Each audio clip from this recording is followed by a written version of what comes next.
बिस्मिल्लाहिर्रहमानिर्रहीम। अस्सलामुअलैकुम एवरीवन। उम्मीद है आप सब खैरियत से होंगे। मैं आप सबको अपने YouTube channel study of English literature पे वेलकम कहती हूँ। और अगर आपको मेरी वीडियोस अच्छी लगती हैं तो प्लीज़ इनको लाइक किया करें, शेयर किया करें और सब्सक्राइब कर दें मेरे चैनल को। Thank you. तो आज का हमारा टॉपिक है novel Pride and Prejudice by Jane Austen, जो कि 1797 में लिखा गया और 1813 में पब्लिश हुआ। ये बहुत ही लंबा और कंफ्यूजिंग नावल है, क्योंकि जेन ऑस्टन के जितने भी नावल्स होते थे ना, वो बहुत ही कंफ्यूजिंग नावल्स होते थे और लंबे भी बहुत होते थे। इसकी सेटिंग हर्टफोर्डशायर में की गई और इसकी ओरिजिनल लैंग्वेज इंग्लिश है।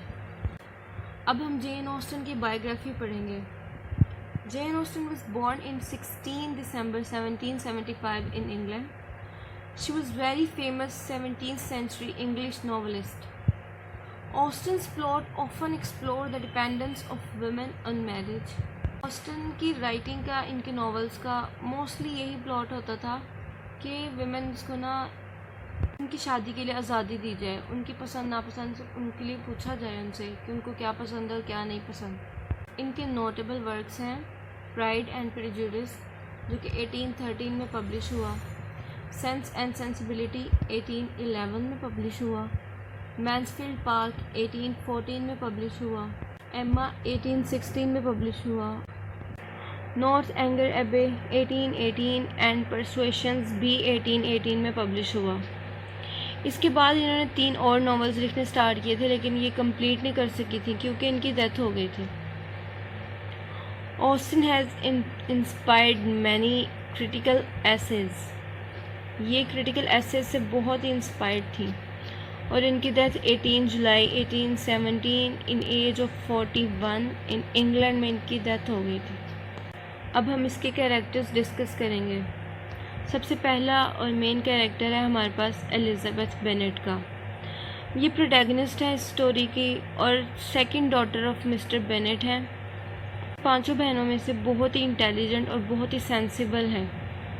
इसके बाद हमारे पास फिट्ज विलियम डार्सी का कैरेक्टर है, जो कि एक वेल्दी जेंटलमैन है और पेम्बरले का मास्टर भी है और लेडी कैथरीन का नेफ्यू भी है।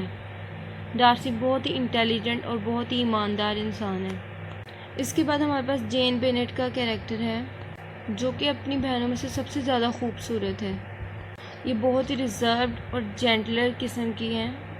इसके बाद चार्ल्स बिंगले को हम डिस्कस करेंगे। ये बहुत ही एक अच्छी नेचर के इंसान है और इनको जेन से प्यार हो गया। ये लोगों से बहुत जल्दी मुतासिर हो जाते हैं, जिस तरह कि ये अपने दोस्त डार्सी से बहुत क्लोज है और उनसे बहुत मुतासिर है। नेक्स्ट कैरेक्टर है हमारे पास मिस्टर बेनेट का, जो कि एक आयरोनिक कैरेक्टर है और ये अपनी मैरिज से अनहैप्पी हैं और ये नाकाम हुए हैं अपनी फैमिली को एक सिक्योर फ्यूचर देने से। नेक्स्ट कैरेक्टर है हमारे पास मिसेस बेनेट का। ये एक बातूनी खातून है और इनकी सिर्फ एक टेंशन है कि इनकी बेटियों का अच्छी जगह रिश्ता हो जाए, पैसे वाली फैमिली हो और इनके दामाद हैंडसम हो। नेक्स्ट कैरेक्टर है हमारे पास मैरी बेनेट का, जो कि इनकी तीसरी बहन है और इसको पढ़ने लिखने का बहुत शौक है और ये लोगों को मोरालिटी पे लेक्चर्स भी देती है। इसके बाद हमारे पास कैथरीन बेनेट का कैरेक्टर है, जो कि इनकी चौथी बहन है और ये सबसे छोटी बहन के साथ मिलकर सोल्जर्स के साथ फ्लर्ट करती है। इसके बाद हमारे पास लीडिया बेनेट का कैरेक्टर है, जो कि इनकी सबसे छोटी बहन है और अपनी माँ की बहुत लाडली है और नॉवल के एंड पे ये वेकम के साथ चली जाती है। फिर इसके बाद हमारे पास कैरोलिन बिंगले का कैरेक्टर है, जो कि बिंगले की सिस्टर है, अनमैरिड है। सबसे पहले ये जेन को बहुत पसंद करती थी, लेकिन एलिजाबेथ की वजह से ये जेन को नापसंद करने लग गई, क्योंकि ये डार्सी को पसंद करती थी और डार्सी एलिजाबेथ को पसंद करता था, जिसकी वजह से इसको जेन से नफरत हो गई थी। फिर नेक्स्ट कैरेक्टर है हमारे पास मिस्टर एंड मिसेस हर्स्ट का, जो कि बिंगले की सिस्टर है और ब्रदर इन लॉ है। मिसेस हर्स्ट ज़्यादातर ना गॉसिप करती रहती है कैरोलिन के साथ और इनके हस्बैंड मिस्टर हर्स्ट को 2 ही काम है, यहाँ वो कार्ड्स खेलते रहते हैं और यहाँ वो सोए रहते हैं। वैसे तो इस स्टोरी में बहुत ज़्यादा कैरेक्टर्स हैं, लेकिन हम कुछ मेजर कैरेक्टर्स ही डिस्कस कर रहे हैं अब तक, और उन मेजर में से एक लास्ट कैरेक्टर जो मैं अब डिस्कस करने लगी हूँ आपके साथ, जो कि जॉर्ज विकम का कैरेक्टर है। ये देखने में बहुत ही एक जेंटलमैन, एक अच्छा इंसान है, लेकिन ये विलन है इस नावल का। लड़कियाँ बहुत जल्दी से अट्रैक्ट हो जाती हैं, लेकिन ये लड़कियों को चीट करता है। इसी तरह से एलिज़ाबेथ भी इससे अट्रैक्ट हो गई थी। इसने एलिज़ाबेथ को भी चीट किया और ये एलिज़ाबेथ की सबसे छोटी सिस्टर लीडिया को लेके भाग गया था। तो अब हम इसकी समरी डिस्कस करेंगे। ये स्टोरी 3 फैमिलीज़ के अबाउट है, मिस्टर एंड मिसेस बेनेट की फैमिली, चार्ल्स बिंगले की फैमिली और फिट्ज़विलियम डार्सी की family. Mister and Mrs Bennett की 5 बेटियां होती हैं और वो लोग लॉन्गबोर्न गांव में रहते हैं जो कि नीदरफील्ड पार्क के बिल्कुल करीब है। मिसेस बेनेट को सिर्फ एक टेंशन होती है कि उनकी बेटियों के रिश्ते अच्छी जगह हो जाएं, लड़के अच्छे मिल जाएं और पैसे वाली फैमिली हो। फिर नीदरफील्ड पार्क में एक और फैमिली रहने आ जाती है जो कि चार्ल्स बिंगले की फैमिली है। वो बहुत ही रिच फैमिली है। जब मिसेस बेनेट को इस बात का पता लगता है ना, तो वो मिस्टर बेनेट को कहती है कि आप जाके पता करें। वो मिस्टर बेनेट को कहती है कि आप जाके पता करें लड़के की फ़ैमिली के बारे में, और मिस्टर बेनेट को कहती है कि आप चार्ल्स बिंगले को इनवाइट करें ताकि वो हमारी बेटियों को आगे देखें और हमारी 5 में से किसी एक बेटी को पसंद कर ले। मिसेस बेनेट के इसरार करने पर मिस्टर बेनेट मान जाते हैं और वो उनसे मिलने चले जाते हैं। कुछ दिनों बाद उनके गांव में एक पार्टी ऑर्गेनाइज होती है जिसमें मिस्टर एंड मिसेस बेनेट की फैमिली भी जाती है और चार्ल्स बिंगले की फैमिली भी आती है। वहाँ चार्ल्स बिंगले जब जेन को देखते हैं तो उसको अच्छी लगती है, उसको पसंद करने लगता है और वो उसके साथ डांस भी करता है। बिंगले का एक बहुत ही क्लोज फ्रेंड फिट्ज़विलियम डार्सी है जो कि उसके पास रहने आया हुआ है, वो उसके साथ इस पार्टी में भी आया हुआ है। बिंगले डार्सी को कहते हैं कि यार तुम भी उठो, तुम भी डांस वगैरह करो, पार्टी में आए हो। वो उसको सजेस्ट करता है कि तुम जेन की छोटी बहन एलिज़ाबेथ के साथ डांस कर लो। डार्सी एक बहुत ही प्राउड किस्म का इंसान होता है। वो कहते हैं कि ये लड़की खूबसूरत है लेकिन इतनी रिच नहीं है और मैं अपने से कमतर के साथ किस तरह से डांस कर सकता हूँ। डार्सी को अपनी अमीरी पे बहुत फ़ख्र होता है। एलिज़ाबेथ उसके ये अल्फाज सुन लेती है और वो भी उसके बारे में प्रेजुडिस कायम कर लेती है अपने अंदर कि ये किस तरह का आदमी है जिसमें बहुत ही ज़्यादा प्राइड है, किसी को कुछ समझता ही नहीं है कि अपने सामने।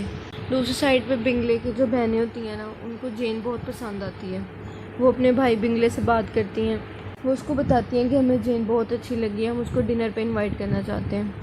ये सुनकर बिंगले भी बहुत खुश हो जाता है और वो जेन को अपने घर इनवाइट करते हैं। जब जेन की फैमिली को ये पता लगता है तो वो उसकी मिसेस बेनेट बहुत खुश होती हैं, मिस्टर बेनेट भी बहुत खुश होते हैं, उसकी सिस्टर्स भी बहुत खुश होती हैं कि मिस्टर बिंगले ने जेन को अपने घर इनवाइट किया है डिनर पे। मिसेस बेनेट कहती हैं कि ये एक इशारा है, शायद बात आगे बढ़ जाए और वो इससे शादी कर लें। जेन और एलिज़ाबेथ दोनों उनके घर डिनर पे जा रही होती हैं और रास्ते में ना बारिश होने लग जाती है। बारिश में भीग के जेन बहुत बीमार हो जाती है। फिर उसको मजबूरन बिंगले के घर एक वीक रहना पड़ता है, साथ में एलिज़ाबेथ को भी रहना पड़ता है और डार्सी पहले से उसके घर रह रहा होता है, बिंगले के घर। इस वीक में बिंगले और जेन एक दूसरे को और करीब आते जाते हैं और दूसरी तरफ डार्सी भी एलिज़ाबेथ के बारे में सोचने लगता है कि ये इतनी भी बुरी नहीं है, ये प्यारी लड़की है, इसकी आदत भी अच्छी है। उसको थोड़ा थोड़ा पसंद करने लगता है, लेकिन जब वो उसके बारे में सोचता है उसको अच्छा समझता है, लेकिन फिर कहीं ना कहीं उसको ये भी याद आता है कि वो अमीर है। कहीं ना कहीं से फिर से कुछ प्राइड आ जाता है। लेकिन बिंगले की सिस्टर एलिज़ाबेथ को अच्छा नहीं समझती क्योंकि डार्सी उसके करीब हो रहा होता है और बिंगले की जो अनमैरिड सिस्टर है ना, कैरोलिन, वो डार्सी को पसंद करती है और उसको ये अच्छा नहीं लगता कि डार्सी एलिज़ाबेथ के करीब हो रहा है और इसलिए वो एलिज़ाबेथ को भी पसंद नहीं करती। फिर इस स्टोरी में एक नया कैरेक्टर आता है मिस्टर कॉलिंस का, जो आके एलिज़ाबेथ को प्रपोज़ करता है। उसको कहता है कि तुम मुझसे शादी कर लो, लेकिन एलिज़ाबेथ उसको पसंद नहीं करती। अब वो कॉलिंस को भी पसंद नहीं करती और वो डार्सी को भी पसंद नहीं करती।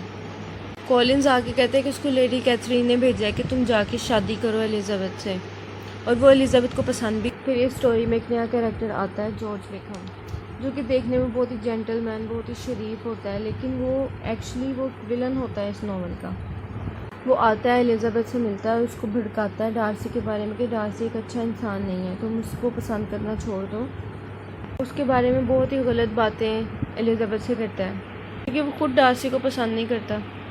फिर मिस्टर कॉलिंस इस स्टोरी में दोबारा से वापस आता है और आके वो एलिज़ाबेथ की बेस्ट फ्रेंड है शार्लेट ल्यूकस, वो उसके साथ शादी कर लेता है क्योंकि उसको लेडी कैथरीन कह रही होती है तुम जाओ किसी ना किसी से शादी करके तुम वापस आओ। जब एलिज़ाबेथ ने उसे मना कर दिया तो उसके बाद वो उसकी दोस्त से ही शादी कर लेता है। वो एक वेल मैनर्ड इंसान होता है और वो जब ल्यूकस देखती है उसको कि वो एक अच्छा इंसान है, पैसे वाला है, तो वो उससे शादी कर लेती है। जेन और बिंगले भी एक दूसरे को पसंद करते हैं, उनकी शादी होने वाली होती है, लेकिन एक दिन जेन को एक लेटर मिलता है जो कि उसकी सिस्टर, बिंगले की सिस्टर जेन को लिखती है। वो कहती है कि हम लंदन शिफ्ट हो रहे हैं और डार्सी की सिस्टर से ना जॉर्जियाना डार्सी से बिंगले की शादी होगी, अब तुमसे उसकी शादी नहीं होगी। जेन ये सुन के बहुत ही सैड हो जाती है। वो बहुत ही रोती है कि बिंगले ने उसके साथ क्या किया। अभी ये लोग लंदन जा रहे हैं तो उसको छोड़ क्यों रहा है, इससे शादी करे, क्योंकि पहले उसके साथ इतना अटैच था तो एकदम उसको क्या हो गया। वो ये सोच के बहुत परेशान होती है। अब जो लेडी कैथरीन मिस्टर कॉलिन को भेजती थी शादी के लिए कि तुम शादी करके आओ, एक्चुअली वो डार्सी की ना एक फैमिली मेम्बर ही होती है, वो उसकी आंट होती है। लेडी कैथरीन एक पार्टी ऑर्गेनाइज करती है जिसमें वो डार्सी और एलिज़ाबेथ दोनों को इनवाइट करती है। वो दोनों उस पार्टी में आते हैं। तब डार्सी एलिज़ाबेथ को प्रपोज़ कर देता है शादी के लिए, लेकिन एलिज़ाबेथ उसको भी इनकार कर देती है क्योंकि उसके दिल में बहुत नफ़रत होती है डार्सी के लिए। कुछ उसने एक दफ़ा उसको बोला था एक पार्टी में कि ये खूबसूरत है लेकिन ये रिच नहीं है, तो मैं इसके साथ डांस नहीं करूँगा। वो बात भी उसके माइंड में थी कि ये एक प्राउडी शख्स है, ऐसे कम लोगों को कुछ समझता नहीं है, इसकी नज़र में पैसा ही सब कुछ है, इंसानियत नहीं है इसमें। वो इस बात से भी उससे नाराज़ थी। और दूसरी बात, जब उसको पता लगा कि बिंगले ने जेन को इनकार कर दिया शादी से, तो वो तब भी यही समझती है कि डार्सी ने ही मना किया होगा, क्योंकि डार्सी की सिस्टर से उसकी शादी हो रही होती है, तो तब भी वो डार्सी को इसका ज़िम्मेदार समझती है। और जॉर्ज विकम ने भी उसके बारे में उसको बहुत भड़काया हुआ था कि वो अच्छा इंसान नहीं है, उसने उसकी जॉब छीन ली, मतलब काफ़ी गलत बातें उसके बारे में बताई हुई थी, वो भी उसके माइंड में थी। तो डार्सी उसको बताता है कि मैं ये समझता था कि बिंगले और जेन एक दूसरे के साथ सीरियस नहीं है, बिंगले जेन को चीट कर रहा है, इसलिए उसने सोचा कि वो अपनी बहन की शादी बिंगले के साथ करवा दे। उसने एलिज़ाबेथ को सारी हकीकत बता दी।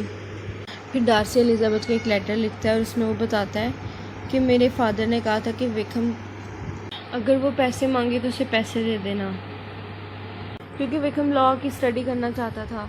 उसने अपने बाप के डार्सी ने अपने बाप के कहने पे विकम को पैसे दे दिए, लेकिन उसने स्टडी स्टार्ट तो की लेकिन उसको बीच में ही छोड़ दिया और अयाशी की, सारे पैसे अपनी अयाशी में उड़ा दिए। वो फिर दोबारा से आ गया इसके पास, विकम के पास, कि तुम मुझे प्राइस बनने के लिए पैसे दो।